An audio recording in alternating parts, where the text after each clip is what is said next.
తాకట్లో ఉన్న బంగారాన్ని విడిపించి ఆ రోజున మార్కెట్ ధర కట్టి మిగిలిన డబ్బును మీకు అందిస్తుంది Kommuri gold.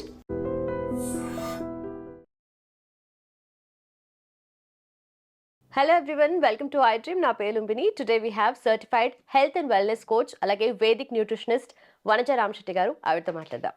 Hello ma'am. Hi మా లుంబిని. ఈ బిజీ లైఫ్ స్టైల్ వల్ల మ్యామ్ టైం తెలియకుండానే వెళ్ళిపోతుంది అండ్ మనం వర్క్లో మనం ఎంత బిజీగా ఉంటామో, సో పేరెంట్స్ విషయంలో కూడా తెలియకుండానే మనం పెద్దగా అయిపోతూ ఉంటాం, వాళ్ళు కూడా ఏజ్ అయిపోతూ ఉంటుంది కదా. సో దాన్ని మనం నోటీస్ చేయము, ఎప్పుడో ఒకప్పుడు మనకు అది స్ట్రైక్ అవుతుంది. అంటే వాళ్ళు కూడా ఫిజికలీ చాలా గోత్రూ అవుతుంటారు అండ్ మెంటలీ కూడా అప్స్ అండ్ డౌన్స్ చాలా ఉంటాయి కదా. సో వాళ్ళని ఎలా జాగ్రత్తగా చూసుకోవాలి అండ్ వాటిని మనం ఎలా ట్యాకిల్ చేయాలి అసలు? ఓకే, ఫస్ట్ ఏంటంటే మన పేరెంట్స్ని మనం హెల్దీగా చూసాం ఒక ఏజ్ దాకా. అక్కడిక్కడికి పరిగెట్టుకొని వెళ్తారు, మనకి ఏ అవసరం ఉన్నా they will come and they will take care. తర్వాత ఏజ్ అవుతున్న కొద్దీ ఎవ్రీ 10 yearsకి కొంచెం డిటీరియేషన్ ఉంటుంది మనిషికి. 50 to 60 ఒకలా ఉంటారు, 60 అయిన తర్వాత 60 to 70, 70 to 80 అట్లా. ఎస్పెషలీ 70 అబవ్ ఉన్న పేరెంట్స్కి ఏంటంటే వాళ్ళకి రాను రాను వాళ్ళ ఒంట్లో ఓపిక తగ్గిపోతుంది, శక్తి ఉండదు, వాళ్ళకి డిపెండెన్సీ పెరిగిపోతూ ఉంటుంది. ఆ డిపెండెన్సీ పెరిగిపోయినప్పుడు వాళ్ళకి ఫ్రస్ట్రేషన్ డెఫినెట్గా వచ్చేస్తూ ఉంటుంది. నేను ఇప్పటిదాకా ఎవరి మీద డిపెండ్ అవ్వలేదు, ఇప్పుడు నాకు డిపెండ్ అవ్వాల్సి వస్తుంది అన్న ఒక చిన్న ఏదో వచ్చేస్తే వాళ్ళు ఫ్రీగా ఉండలేరు. ఓకే, అయితే ఫ్రీగా ఇక్కడ ఉండడానికి అంటే మల్టిపుల్, ఒక్కొక్క ఫ్యామిలీ, ఒక్కొక్క మనిషి, ఒక్కొక్క parent is taken care in a different way. Okay, కొంతమంది చాలా బాగా చూసుకుంటారు పేరెంట్స్ని.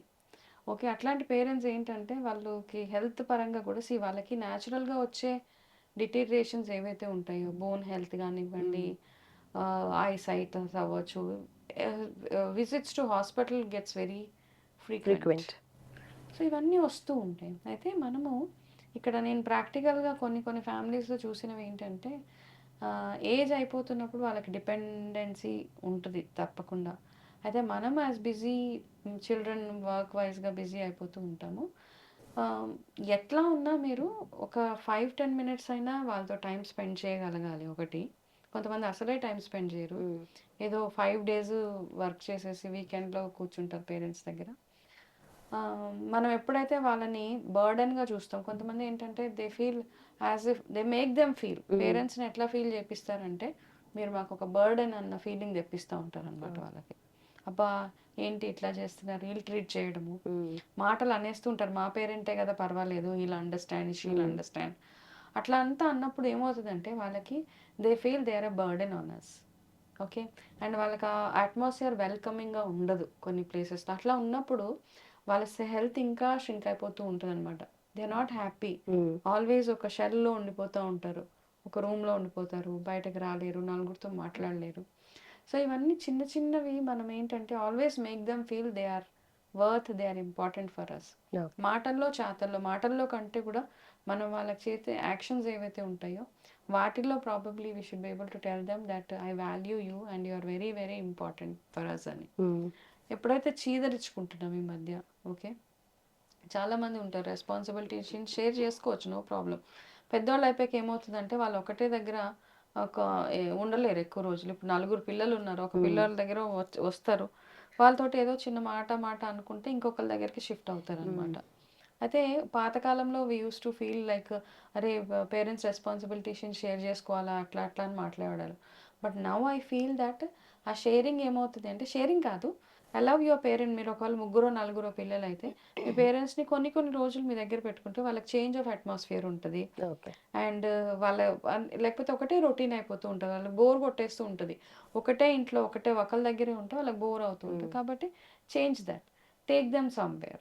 అట్లాంటివన్నీ నేను ఈ మధ్య చూసిన చాలా కేసెస్లో పాపము ఎవరు ఉండరు, ఒక ఫ్యామిలీ ఉంటుంది, పేరెంట్స్ చాలా ఓల్డ్ అయిపోతారు, వాళ్ళు ఎటైనా వెళ్ళాలన్నా, ఏదైనా ఎమర్జెన్సీస్ ఊరు వెళ్ళాలన్నా వాళ్ళ పేరెంట్ని చూసుకోవడానికి ఎవరు ఉండరు. అట్లాంటప్పుడు చాలా భయపడుతూ ఉంటారు, వాళ్ళు టెన్షన్ పడిపోతూ ఉంటారు. But I think recently I found few places where ఇట్లా హాలిడేస్కి వెళ్తున్నప్పుడు we can leave our parents there, okay, and go safely. వాళ్ళు అవన్నీ చూసుకుంటూ ఉంటారు. అండ్ ఇంకొకటి ఏంటంటే ఫుడ్ విషయంలో కూడా వాళ్ళకి ఇచ్చే ఆహారం ఏదైతే ఉంటుందో వాళ్ళకి బేసిక్ నెసెసిటీస్ ఏవైతే ఉంటాయో వాళ్ళకి అన్నీ అందుబాటులో ఉండేలాగా చేయగలిగితే దే విల్ బి హ్యాపీ అని. Ask them what is that they need, ఏం చేస్తే వాళ్ళకి హ్యాపీ ఉంటుంది అని అడగండి. ఎందుకంటే ఈ ఏజ్లో మానిటరీగా వాళ్ళు ఏం I mean they don't even ask us. Money is nothing for, ఇంకా వాళ్ళ దగ్గర ఏమైనా ఉంటే మనకి ఇవ్వడానికి మనకే చూస్తారు. ఇచ్చేస్తారు. వాళ్ళకి డబ్బులు అక్కర్లేదు ఇప్పుడు. దే ఓన్లీ వాంట్ చక్కగా మాట్లాడే వాళ్ళు కావాలి. వాళ్ళ చిన్న చిన్న నీడ్స్ ఏవైతే ఉంటాయో వాటికి మనము అర్థం చేసుకొని అవి వాళ్ళకి ఫెసిలిటేట్ చేసేలాగా ఉండాలి. Correct. It's not money always, it's only వాళ్ళ ఎమోషన్స్ని మనం సరిగ్గా హ్యాండిల్ చేయగలిగితే they will be happy at home. They don't trouble us also. మనం ఎప్పుడైతే ఎమోషనల్గా వాళ్ళని అర్థం చేసుకోలేమో అట్లాంటి ఏజ్డ్ వాళ్ళే కొంచెం అవి ఇవి మాటలు అంటూ ఉంటారు. సో తిట్టినప్పుడు అది ఇది సనుగుతూ ఉంటారు, ఇవి అన్నీ అంటూ ఉంటాం. అట్లా అంటున్నప్పుడు కామ్గా కూర్చొని గట్టిగా ఆన్సర్ చేయకుండా వాళ్ళని అడగండి, వాట్ ఈస్ బాదరింగ్ యూ, ఏం చేయాలని అడిగితే వాళ్ళు చెప్తారు వాళ్ళ నీడ్ ఏంటో. బట్ ఐ థింక్ వాళ్ళు కూడా ఎమోషనలీ కొంచెం ఇంకొంచెం సెన్సిటివ్ అయిపోతూ ఉంటారేమో ఏజ్ తో పాటు. ఎందుకంటే ఏజ్తో పాటు వాళ్ళకి డిపెండ్ కావాల్సిన మనం ఇస్తూ ఉంటాము, కొంతమంది ఇస్తారు, బట్ ఇస్తున్నప్పటికీ కూడా నెగిటివ్ గా మాట్లాడుతూ ఏదో ఒకటి అనడం వల్ల ఇంకా ఎక్కువ ఎఫెక్ట్ అవుతూ ఉంటారు వాళ్ళు. అట్లాంటప్పుడు they need some counselling. Worst cases కూడా ఉంటారు, ఏజ్డ్ వాళ్ళు కూడా కొంతమంది ఎంత ఇచ్చినా they are not happy. They need something ఇంకా మోర్, ఇంకా నాకు ఆ ఇంపార్టెన్స్ కావాలి అని.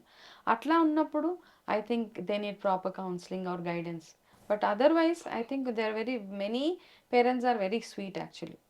వాళ్ళు ఇవన్నీ ఇప్పుడు ఈ మధ్య చూస్తూ ఉంటాము. ఎట్లా అయిపోయిందంటే especially when the children are in the US. Okay, నాకు ఇవన్నీ చూస్తుండే. ఒక మనం రీసెంట్గా ఎక్కడో ఒక వెడ్డింగ్కి వెళ్తే మీ అమ్మాయి రాలేదా అంటే, లేదండి మా అమ్మాయి అక్కడ జాబ్లో ఉంది కదా, బిజీ ఉంది కదా, ఏముంది పర్వాలేదు, వీఆర్ ఓకే, మేమే రావద్దని చెప్పాం. ఎంత కవర్ చేస్తారో పిల్లల్ని అసలు. వాళ్ళు రారు ఎస్పెషల్లీ అక్కడ నుంచి. ఎందుకంటే ఎవరైనా చనిపోయినా రారు, ఏదైనా పెళ్ళిళ్ళకి రారు, ఏదైనా స్పెషల్ ఒకేషన్స్కి రారు. అప్పుడు మదర్ ఎస్పెషల్లీ వచ్చి కవర్ అప్ చేసేస్తూ ఉంటుంది అనమాట. అయ్యో వస్తా అన్నారండి, నేనే వద్దన్నాను. We know that your all, ఎందుకు అంత కవర్ చేయాలి, పాపం పేరెంట్స్ కదా, ఎంత పట్టించుకుంటారు వాళ్ళ గురించి. వాళ్ళేంటి ఇంత అవసరమా ఇన్ని డబ్బులు ఖర్చు పెట్టుకొని వెళ్ళడం. చాలా మంది ఉంటారు అలాగా. కొంతమంది జెన్యున్ గానే రాలేరు, బట్ వచ్చే అవకాశం లేకుండా ఏం లేదు. కాకపోతే they don't want to come, okay. Unnecessary అనిపిస్తూ ఉంటుంది. ఇప్పుడు పేరెంట్స్ వచ్చి చాలా కీ రోల్ ప్లే చేస్తారన్నమాట. నేను వద్దన్నానండి, మా ఇంట్లో సీసీ కెమెరా పెట్టింది, క్యామ్ పెట్టిందండి, రోజు చూసుకుంటూ ఉంటాం మేము, మమ్మల్ని 24 hours మానిటర్ చేస్తూ ఉంటారు. ఇట్లాంటి వాళ్ళ అన్ని మధ్య మనం చూస్తున్నాం. బట్ దట్ ఫిజికల్గా మన దగ్గర అవైలబుల్గా ఉండడం అన్నది చాలా చాలా ఇంపార్టెంట్. Yeah, right. నిజంగా పేరెంట్స్కి అదొక వరం అనుకోవాలి, పేరెంట్స్ పిల్లల దగ్గర ఉండడం ఈ రోజుల్లో. That's a blessing actually. Okay, రామాయణంలో కూడా ఇప్పుడు రాముడు వెళ్ళిపోయాడు వనవాసానికి అంటే ఇట్స్ లైక్ డిస్టెన్స్ కదా, ఈ వాజ్ నాట్ దేర్. ఎంత పెద్ద శాపం అసలు, వాట్ ఎవర్ ఇట్. సో ఇప్పుడు ఈ మధ్య ఎవరైతే పిల్లలు అవే ఫ్రమ్ ద హోమ్, మన కంట్రీకి దూరంగా ఉంటున్నారో వాళ్ళందరికీ అది వనవాసం కిందే లెక్క. Right. Nice ma'am, thank you so much. Welcome.